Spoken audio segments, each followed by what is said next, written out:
Welcome back to my YouTube channel. I'm Charles. I'm your host of Save Our Children TV. Back at it for a brand new video. Please make sure you like, comment, subscribe, turn post notifications on so you'll be notified every single time I drop a brand new video. Now today I have one, two, three, four stories for you guys today. And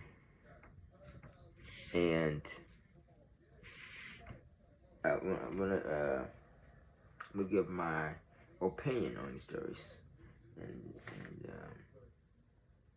make sure you comment down below, hit the thumbs up, and subscribe to the channel. First up, Charleston White. He disrespects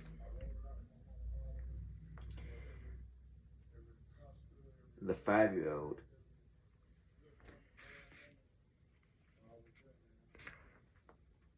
whose name was Armani and G Money Lorani. So, if you remember, both of them were murdered by two thugs. And, in my opinion, more folks are involved. That story recently came out of Dallas, Texas, roughly about 2 weeks ago.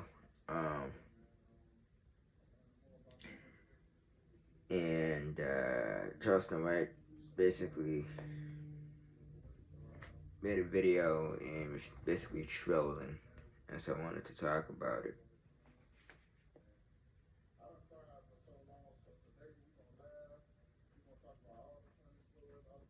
So Charleston White sparks outrage after trolling G's Little Money, Lil Ronnie's tragic death. So he says, so Charleston White is once again making headlines for all the wrong reasons. The outspoken internet personality has sparked outrage after making controversial remarks about the tragic murder of Texas rapper G. Lil Ronnie and his 5-year-old daughter. In a shocking live stream, while marking the slain rapper, calling his death, quote, another example of street life catching up. Man, these rappers out here playing gangster to his talented is gone. White sat laughing. Ain't no sympathy for no street dudes who live by the gun and die right. The internet erupted in backlash, with fans and fellow artists slamming White for his insensitive comments. Quote, this ain't funny. A child lost her life. One user tweeted, even those who usually enjoy White's trolling felt he had crossed the line. Lil Ronnie's family has yet to respond, but the controversy is already boiling over while Charleston White doubled down, or will the backlash finally make him take a step back? If history tells us anything, it's just getting started. So I'm gonna play the video on here if I can find it. See if I can find it.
had to go on AFC channel real quick to find the video.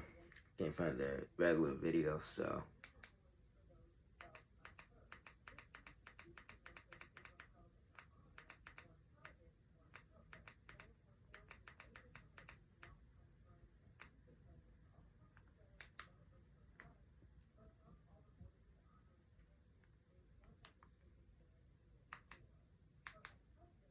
Nigga, fuck the baby. yeah, fuck the baby. And fuck the city of Fort Worth too. Ain't nobody gonna do nothing or say nothing to me. I swear to God they ain't. Nigga, go yayo or get out of jail and look the other way about me. Nigga, fuck is you talking about, nigga? yeah, give a fuck about that baby. All that dead ass nigga. Yeah. Fuck the baby. You shouldn't say that. Fuck the baby. Now who gonna do something, nigga? I'm back toting gun now.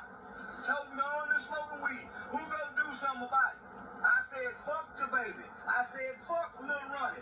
Now which one of you niggas gonna put your life online and come die about the baby? Nobody. Did nobody put their life online and go look for them niggas that killed the baby, nigga? Fuck is wrong with y'all, nigga? Fuck the city of Fort Worth. Fuck the baby. Fuck Lil Ronnie. And fuck whoever mad about me doing a Say Cheese TV interview. Bitch, I get paid $10,000 per interview. You think I give a fuck about you bury your dead baby? I'm gonna talk about whatever the fuck I wanna talk about. And ain't nobody gonna do nothing about it. Come die about it. Come die about it. Nigga, yeah, I mean every word I say. Fuck that city of Fort Worth. Nigga, nigga, ain't nobody gonna do nothing. Nigga, I already told y'all. Bitch, ain't nobody gonna do nothing, nigga. Fuck that motherfucking baby, nigga. Fuck Lil Ronnie too, nigga. Nigga, that's what he get. Everybody gotta die. And death ain't a bad thing where I'm from. Nigga, I done got mad. Nigga, she mad about Say Cheese TV. This Say Cheese TV. This your last year living. Man, I've been hearing that shit for 7 years. They been hollering about I'm gonna die 2 years ago. They had a bet that the street would go kill me 4 years ago. Man, ain't nobody gonna kill a motherfucking thing, nigga. Fuck about you nigga ain't got nothing one day you see me, nigga. Fucking you wrong, you broke ass nigga. You can't even afford to go where I be where I go. Broke ass nigga. Nigga, I live on the road. Fuck that baby, nigga. I said fuck Nipsey Hussle, baby. Nigga, ain't nobody done that. You think they gonna do something about Lil Ronnie? Them niggas, you think they gonna do something about Lil Ronnie? Ain't nobody gonna do a motherfucking thing about Lil Ronnie. I can't wait till they kill you. Me neither. The chicken is done. I got water on. I'm so up in the hood. I got water on the bottom. No, I watch the answer the phone corner. Very emotional. You crying? That was my girl. I was crying every damn movie there was. Yeah, I got all the stars on there. And I love her song. You never seen that little song. I heard music, but I ain't really. My thoughts. Who did this shit?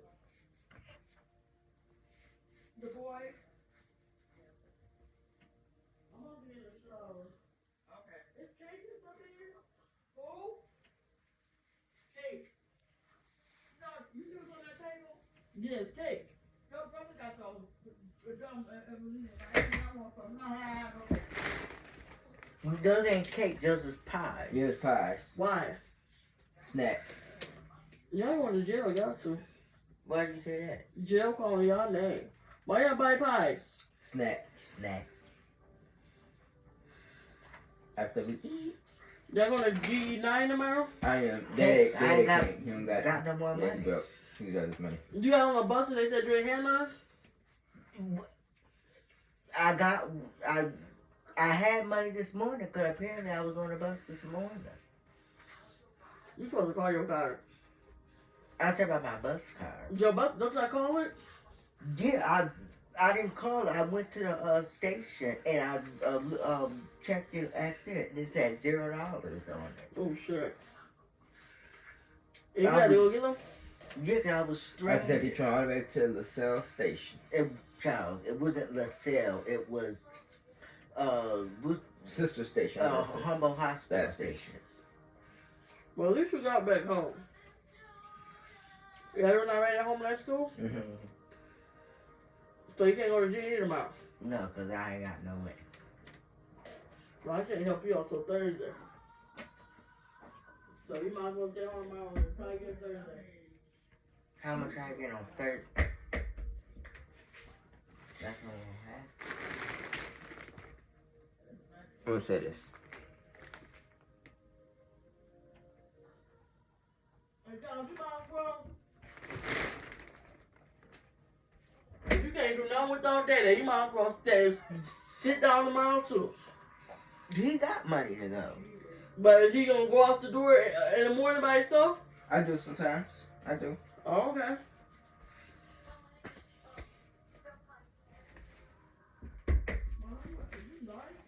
I'm gonna say this.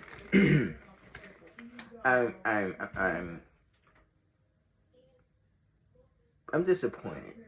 Let me tell you why. You have a grown man, like by the name of Charleston White, who can be inspiring his community. How about going into the streets and talking to these young cats about what can happen when you in that type of lifestyle? Yeah, he goes on social media and troll and talk about the deceased. Now I'm not saying he can't, you know, talk down on the father. I'm not saying that though. But that 5-year-old is an innocent child, and to verbally torment a deceased child, you say you can gain national attention and stability. It lets me know that a lot of these young Angela did not die in that van. She died people, outside the van. But miraculously, everybody in that van survived. But Angela. Wow, that's sad. I love you, Angela. But that motherfucker can't. it lets me know that a lot of these young men who have a platform just don't need to speak sometimes. Because, like, what are you gaining, right, by sitting on your platform or sitting on somebody else's platform bashing a child who tragically lost their life behind the poor decision of the same person that was supposed to protect them? Yet you're sitting on a video cussing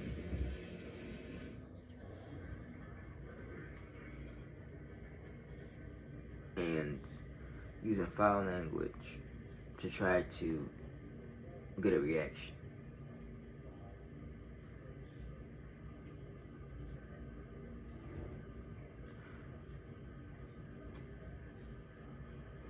I just think that there's a time and place for everything. And if you have that type of animosity, you probably shouldn't have brought it to social media. Because I don't know if you thought you was going to get a different type of reaction when people was going to agree with you about your position. But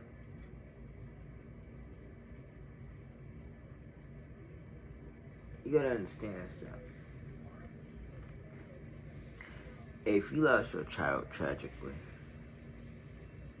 would you want somebody sitting on social media portraying and bashing your child? What point does it prove? Because it proves 0 points. You don't get brownie points for tormenting the dead. And there's a saying, God don't like ugly. You're gonna reap what you sow. That's bad luck to make fun of those who lost their lives. You see, and I understand you got the money to do it. You got the platform to do it. But you don't understand that when you sit somewhere and bash someone when they die, you don't know who's offended by that. You don't know who's lurking and waiting for you to leave your house or your apartment or your business or a restaurant, anywhere, and ambush you just for saying on social media talking crap. Folk gotta be careful what they do. You gotta be careful what you say, because once you say it, you can't take it back. Yes, Lil Ronnie was in the streets. Yes, he tried to be a role model for his children, but the streets caught up with him. But doesn't mean that sitting on a platform and cussing and belittling and verbally abusing and using foul language and trying to get a reaction is going to make a situation that's worse to better. Because you gotta understand something. These victims do have a family. And what you are doing is a liability. You're trying to start up unnecessary troubles for yourself, which you need not to do that. And so many people, and I find it funny that a lot of these thugs or a lot of these personnel people sit on a platform, talk all this mess about someone, but yet the same people with a weapon. So you mean to tell me you can speak all this animosity, but still carry a weapon to protect yourself, but will be scared to walk by yourself outside without a weapon? That means if you don't have the balls to say what you mean without a weapon, then you shouldn't say it at all. And again, I think that as a grown man, I think you're wrong for involving the child. You could have just dissed Lil Ronnie all day. But when you start dissing a 5-year-old because of what the father chose to do, I think it looks bad on you as a man.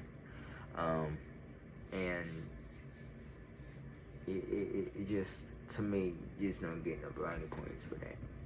You don't, I mean, it's disturbing to sit there and listen to things you're saying. The hate cookies in your heart, and there's something you can't take back. So that a little lesson. Be careful what you say, because when you say it, you can't take it back. Alright, we're gonna be on story 8.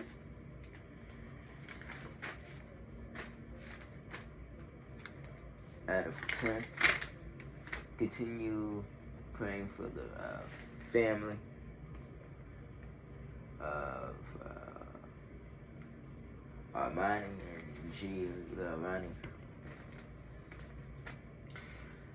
Now, our next story is gonna see what this take us to. But our next story is about Emily Pikes. So we're gonna talk about that story.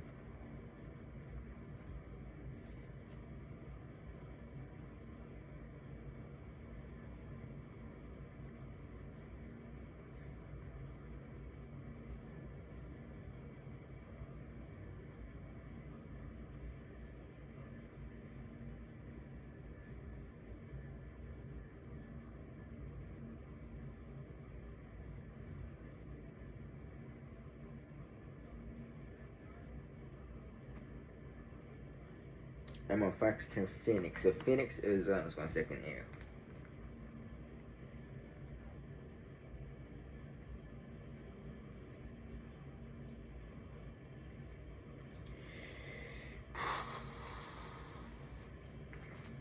So this is the brief.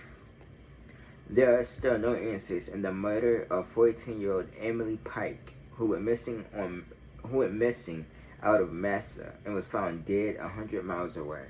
Her case is one of many in a sea of missing and murdered indigenous women, and those in tribal communities are working to make sure there's justice in her case.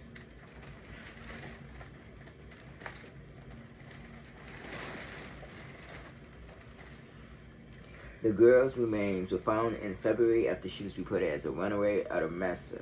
A month after Pike's remains were found dumped 100 miles away in Gala County, there have been no arrests.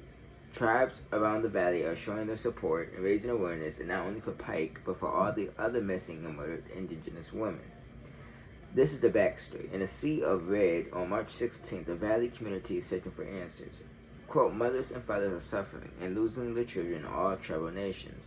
A speaker said at a vigil and walk held in the teen's memory. On January the 27th, Pike was reported as a runaway. On February 14th, the 14-year-old's body was found dismembered off of Highway 60 near Globe. Quote, somebody knows something. A speaker said, speak up, they need to be brought to justice. Now there's a $75,000 reward for information and leads to those responsible for her death. Quote, to Emily and her family, they are not alone. We stand with them and we feel the pain. As they seek justice, supporters place their hands in red paint covering their mouths, symbolizing that many missing and murdered indigenous women. It shows that they will not be silenced. Indigenous women, when they are taken, you know they're covering their mouths not to be spoken. You know from being heard. So we are spreading awareness so that we are heard. A speaker said the San Carlos Apache tribe put forth the $75,000 reward, hoping for any information that would lead to an arrest in the case. Now here's the news video. Shout out to AFC who put it on this first. That's where I got the story from.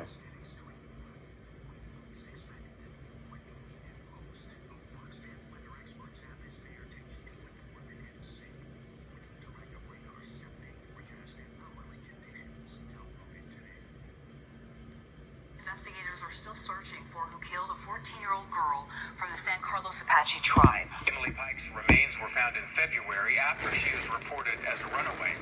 Fox 10's Kinsey Beach joins us live tonight as tribes around the valley walk in her memory. Kinsey.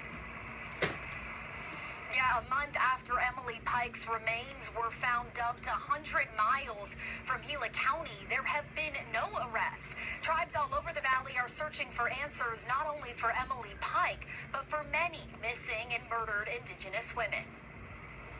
In a sea of red, a valley community is searching for answers. What happened to 14-year-old Emily Pike? Mothers and fathers that are suffering are losing their children in all tribal nations. On January 27th, Emily Pike was reported as a runaway. On February 14th, the 14-year-old's body was found dismembered off Highway 60 northeast of Globe. Somebody knows something, speak up. They need to be brought to justice.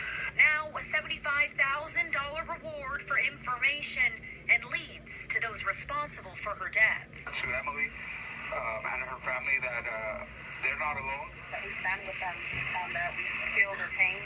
As they seek justice, supporters place their hands in red paint. I'm gonna keep it brief and short. Now, again, when AFC did the story, it was reported that Emily Pike was in a group home, and so far in that group home, there have been 30 cases of missing, I believe, teens and children, that have been come missing. And the story is that the 14-year-old was put in a group home by her family. I don't know the backstory, but to me, it looks like, you know, this child was never wanted in a way, because what family put a 14-year-old in a group home? So I think that we gotta do better when it comes to our children, and you know, if you can't raise children that don't have children, you know, it seems like this child wasn't loved. And so many people failed this child, and I think that a lot of these group homes, as of now, needs to go through thorough background, and because for 30 cases to be reported of missing individuals, that is very alarming and concerning. And I think more needs to be done so that number can go drastically down. But that's just insane for that many to be missing. 30. So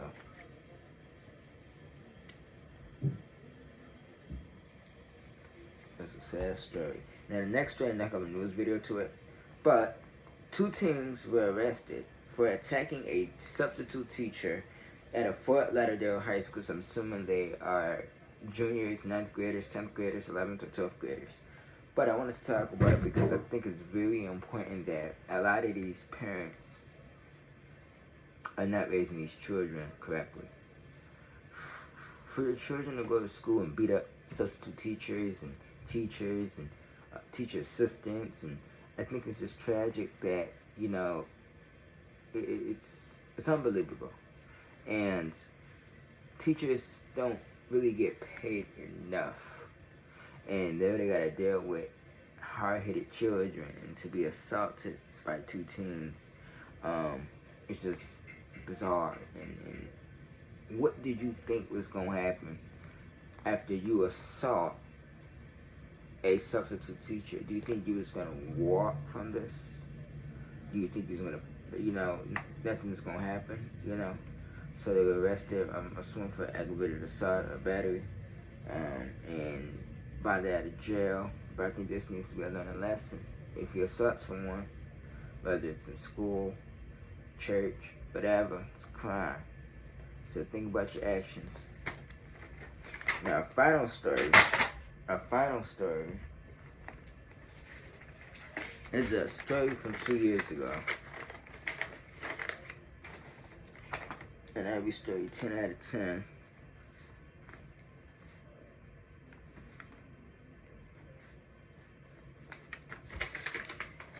Okay, let's see. Let me pull it up real quick.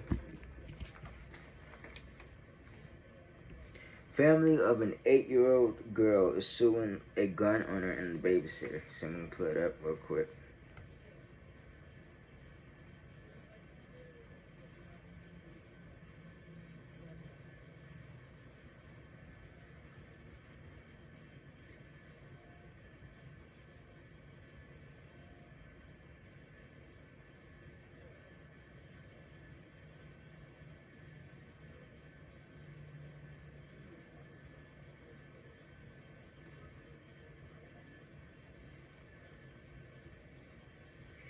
North Carolina's taking the air.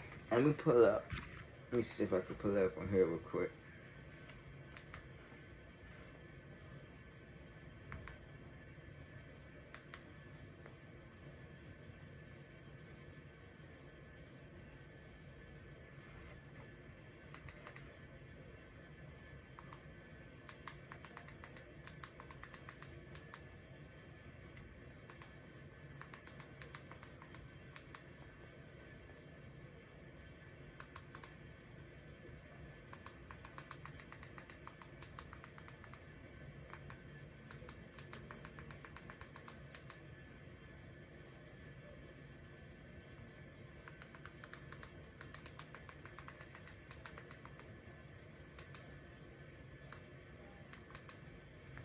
So let's talk about it.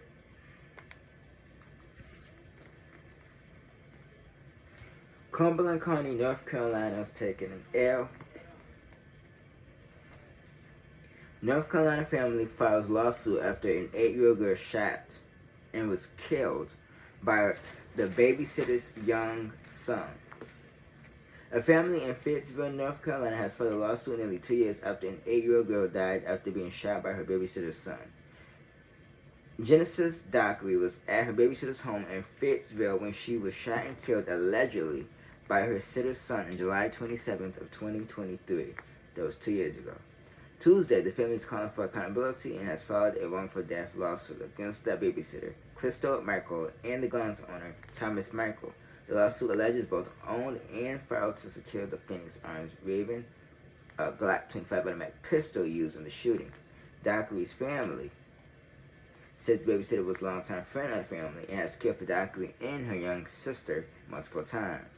Quote, Genesis was so full of joy and light, and the pain before never gets any easier to bear. Her family, Joan Dockery, said today is about doing something that hurt so that no family ever has to feel it again. Quote, the simple fact is that if either Crystal or Thomas Michael had taken the responsibility seriously, Genesis will be alive today. National Civil Rights Attorney Harry Daniels said if Crystal Michael had been supervising the children in her charge, she could have stopped her son from pulling the trigger. If Thomas Michael had secured his guns, there would have been nothing to shoot, yet somehow neither of them have been charged for their negligence. It is time they face some consequences for their actions. The Dockery family is represented by the renewed National Civil Rights Attorneys Harry Daniels and Shamika White. In a news release, the attorney said that since the girl's death, multiple children have been killed by unsecured firearms, including 2 already in 2025. On January 23, 2025, a 7-year-old Kannapolis, North Carolina, was shot and killed by her sibling. So 7-year-old Kannapolis.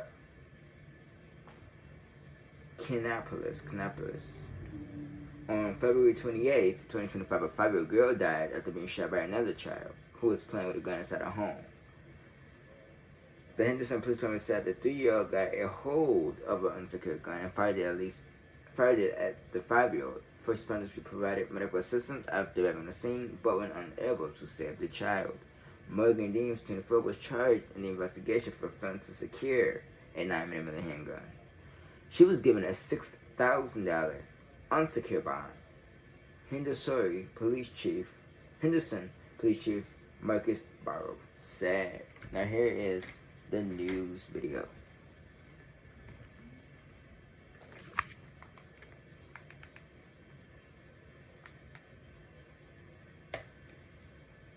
I injured my back in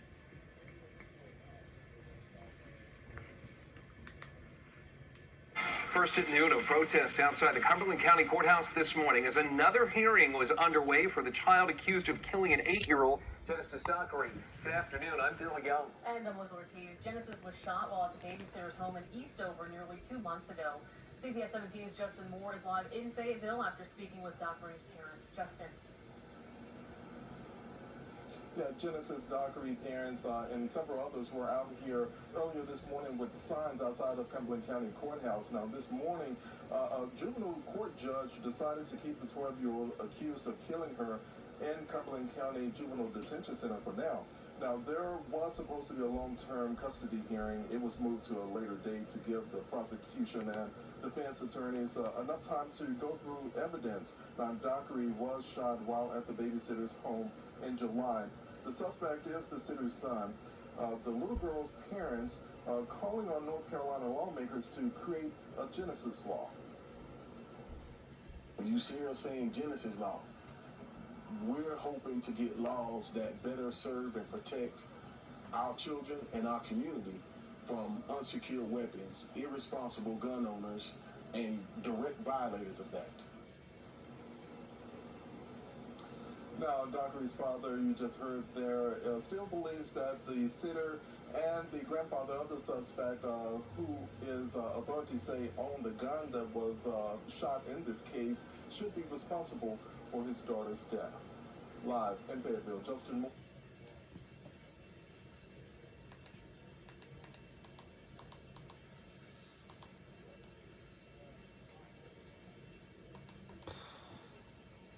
Closing thoughts.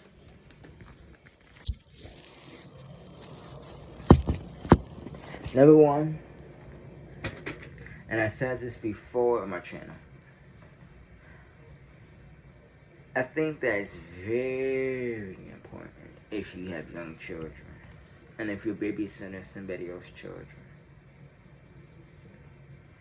It's really important to get a gun lock safe and lock your weapons up. Children get into things. I'm going to repeat that again. Children get into things. So as a responsible gun owner, you should lock your weapons up. It's no excuse. It was negligent. And you know, we can't blame. I'm assuming that a 12-year-old, they said, was in juvenile detention, who was accused of it. You know, as much as we could put the blame, or partially put the blame on the 12-year-old, I think that the blame needs to fall on the adult who failed to secure the weapon. You failed to lock up a deadly instrument, and it caused someone's innocent 8-year-old child to lose their life. And to me, I think that as a responsible adult, you should be locked up, because you had a duty, especially when children are around, to lock up your weapons. And so many people fail to do it. And that's why there's a lot of cases on the horizon that is way up, where children are killing themselves. You know, be more aware. Just be more aware. No, if you're gonna be a responsible gun owner, take that weapon, get done with it, and lock it away. Don't leave it out. Don't, even if it's unloaded, just don't do it. It's not smart. Lock it away. Put it where children can't have access to it.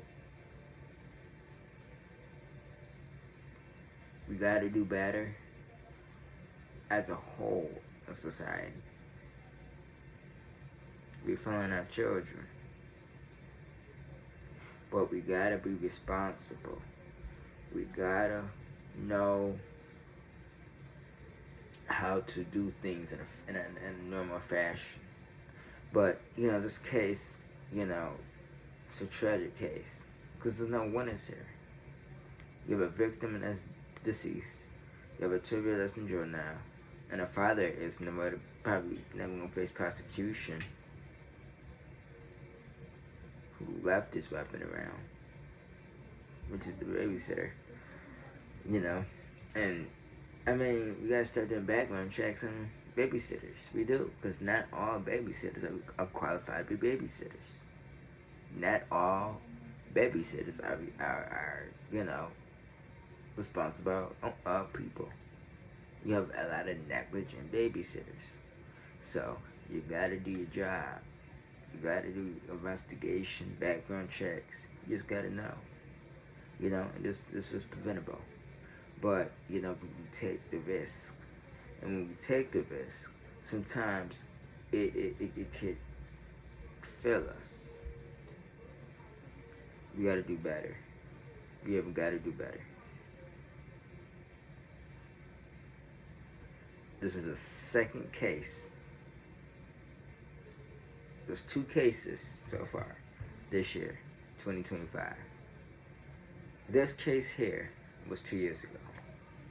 And so far, there have been 2 other cases similar to this case. We gotta do better, society. We're failing our children. We're failing ourselves. For no reason whatsoever. Like, comment, and subscribe, and share. Turn your post notifications on so you'll be notified every single time I drop a brand new video on this channel. So subscribe.